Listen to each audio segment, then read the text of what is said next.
schoolmates! We are back to the part 2 ng ating usaping Artificial Intelligence or AI. Right. Yes, Trisha. And in this digital age, admit it or not, talagang nagiging reliable na tayo sa artificial intelligence. Right? At saka, sobrang takeaway ko talaga ng first episode. Even the students are still not so comfy in Totoo. saying that they're using AI. Which is why we have the part 2, right? Because we Right. wanted to know what really defines AI and is it really good or bad for like students' education. Ako naman tumatak sa akin yung last episode, yung job threat talaga. Oo. Diba? Kasi sa mga experiences natin, may mga digital talaga na yung iba tinatanggal sa trabaho kasi feeling nila kaya na to ng AI. Pero it Correct. turns out, hindi naman pala. Hindi pa flawless Oo, yung and AI kapag to do hindi that. kinaya, yung mga co-workers, yung mga sumasalo ng mga work na yun. Correct. So like productivity, hindi yung entire mental load, that's what we wanna decouple in the Right. second episode. Yeah.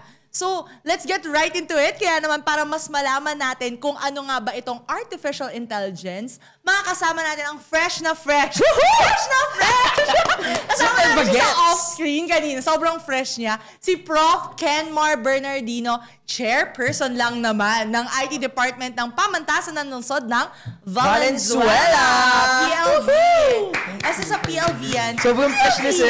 Yes, naman naman. Yes. Yan ang tawag sa akin. As a PLVian, welcome to Schoolmates. Ayan. So, syempre, let's get right into it, Prof. So, Prof. Ken, para saan po ba, or kumbaga, paano nga ba nabuo itong artificial intelligence? At ano nga ba yung initial intent ng pagkakagawa nito?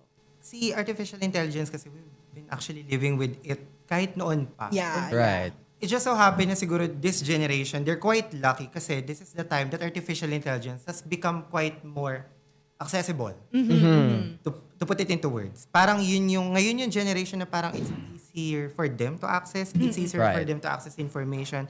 And at the same time, the original intent of artificial intelligence, siguro partiin muna natin siya kasi when we talk about artificial intelligence, especially, parang feeling ng mga, especially sa mga kabataan, parang yung concept niya, parang it's clear but at the same time vague. Parang ang lino niya, Use pero ang word labo. yung AI. Oo. Yes. Yeah. Parang ano siya nung generation natin. Which generation?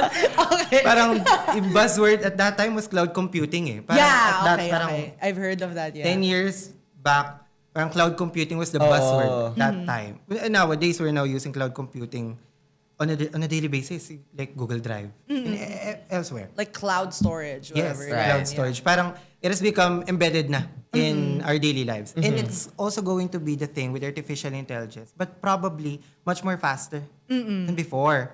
So artificial intelligence, the original intent was to build information systems that are connected with each other to provide data-driven decisions. Love And that. these data-driven decisions, what people would use in further applying these decisions, may it be in the workplace, may it be in the academia or in the industry. Kasi one thing I like about this generation is that they are aware of what AI is. And at the same Yeah. time, they are also aware that it, as of the moment, you can't really consider it bad or good there. Yeah. totoo. Inconclusive talaga yung, is it good or bad? Depending on the context and the industry. But artificial intelligence as a whole, it's the same thing, kagaya ng binanggit nila, what you feed with AI, yun lang din yung ilalabas na. If you feed it Correct. 0 and 1, it's only going to result to 0 and 1 as well. Not Yeah. unless you train your AI to provide you much more complex results. Correct. And yun yun. I believe it started before in the 1950s. As early as the 1950s, Alan Turing, mathematician Alan Turing, also the proponent of the Turing test. But if I'm not mistaken, it started with his motive if machines could think. Yeah. Oh. Parang ganun it started with that idea. Parang from logical, he wanted it to be much more experimental and practical. So parang put it into practice. There's an interrogator and then merong computer and then merong tao that he's going to ask these questions. The same thing. And then I believe in the interrogator's part, hindi na nakikita if someone is answering na tao siya and then someone is a computer. And it's a test of principles as well. Kasi if the computer is able to answer the same, probably in terms of context ng tao, it could be concluded na in the long run, computers might be able to think like people. Yeah. Like independent thinkers na sila. And there's also an incident in 1997, wasn't born yet that time. It was IBM's Deep Blue. I love that he had to clarify. I wasn't born yet. Kasi 25 pa lang yan si Sir. Indirectly. So, we're- Saka indirectly natin sinabi. I was born yet. I'm not quite sure kung ano with the date. IBM's Deep Blue defeated world-renowned chess player. Defeated Gary Kasparov in 1997.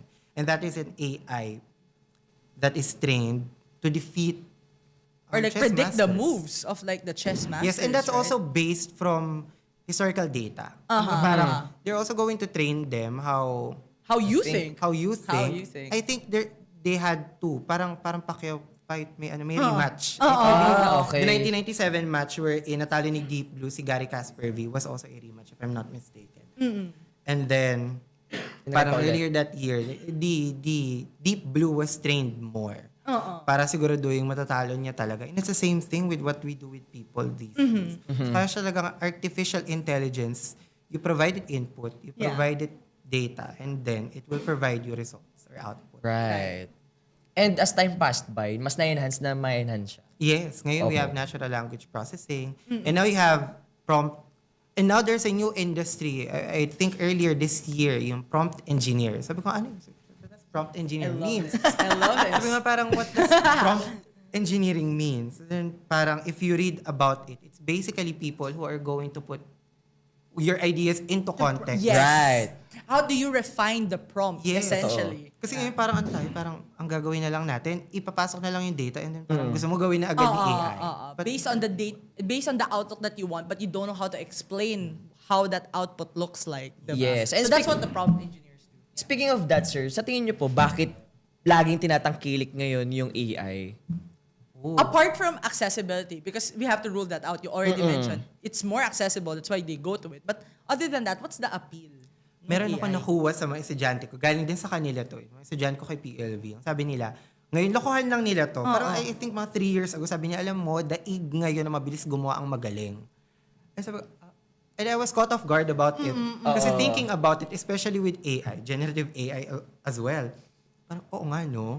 Parang we live in a culture, parang fast food. You want everything fast. You want everything to Yes. be It's delivered convenient. fast. Yes. So aside from accessibility, AI is really going to provide you The output. speed. Totoo, lots of information. Yes. Yeah. At hindi lang yung information na now, parang pati yung output, what you want to do with the information, AI could do that.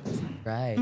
And also, sir, yung like makakapag-cut siya ng time na kailangan mong i-spend para magawa yung output na yun. Kasi parang, for example, sa 100% time na kinakailangan mo, makakapag-save ka ng 40% kapag gumamit ka ng AI. Kasi Right. matutulungan ka niya. And I want to jump off to what you said na parang it cuts the work in half or whatever percentage.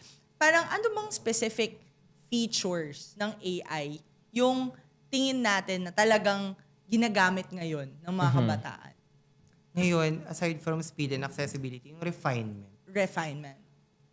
When I was in college, as an IT, and as an instructor, pag programmer ka talaga, kapag if may napansin kang mali dun sa output mo, definitely you're going to look into the syntax. Correct. Line by line. Line by line. Yes. So minsan may magulat, ang mali mo lang dun, may quit ka lang, nagkamali Yes, ka lang. yes. Or mali ka ng dot. Mali ka ng dot, mali ka ng quit, or kaya may doble ka ng quit. Ano ba yan? Python ba yan? Kasi before Java, Yes, Java yes. kami, Java programming. And then, syempre line per line. So parang ikaw, and at that time, what we were using at that particular time, 2014, hindi pa talaga namin ma-identify which line had a problem yet. Yet. Wala pa yung parang may error prompt sa gilid ng number line. Okay, this is line 134. Oo. Ngayon, nung nakita ko rin to sa mga students, it's also good what they did with AI. Na parang ginawa nila. Kasi back when I was in college, siya yung isa-isay namin. Ngayon, what they do is, they copy the code, and then they input it to, depende kung ano yung meron sila at that time. Minsan ChatGPT, and then they would ask ChatGPT to Saan yung determine mali? kung saan line yung may mali. Or what else could I do to further shorten the syntax. Okay. And sabi ko, nung nakita ko silang ginagawa yun, sabi ko, I can't really say if it's ethically correct or not. Okay. Oo. Do tell me something about that. Kasi parang ikaw as a teacher, syempre you want it, parang I'm quite also old enough to say na parang gusto kung paano namin siya ginagawa before.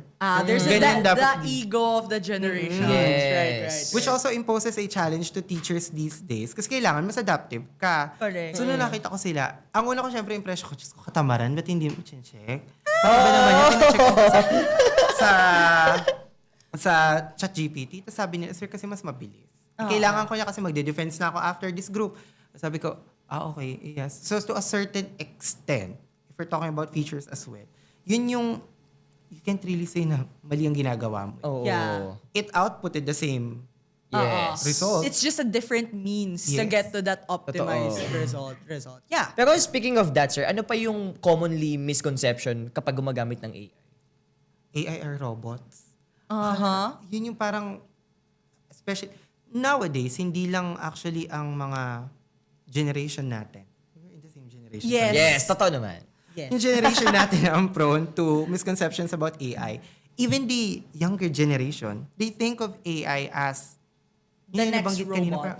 parang wall-e nga, ganyan ang Oo. tingin nila. But when you think of AI, the fact that you could use these AI-assisted tools, may mga chatbots that would reply you answers, your questions, that's AI already. One of the misconceptions about AI is that it could think in its own.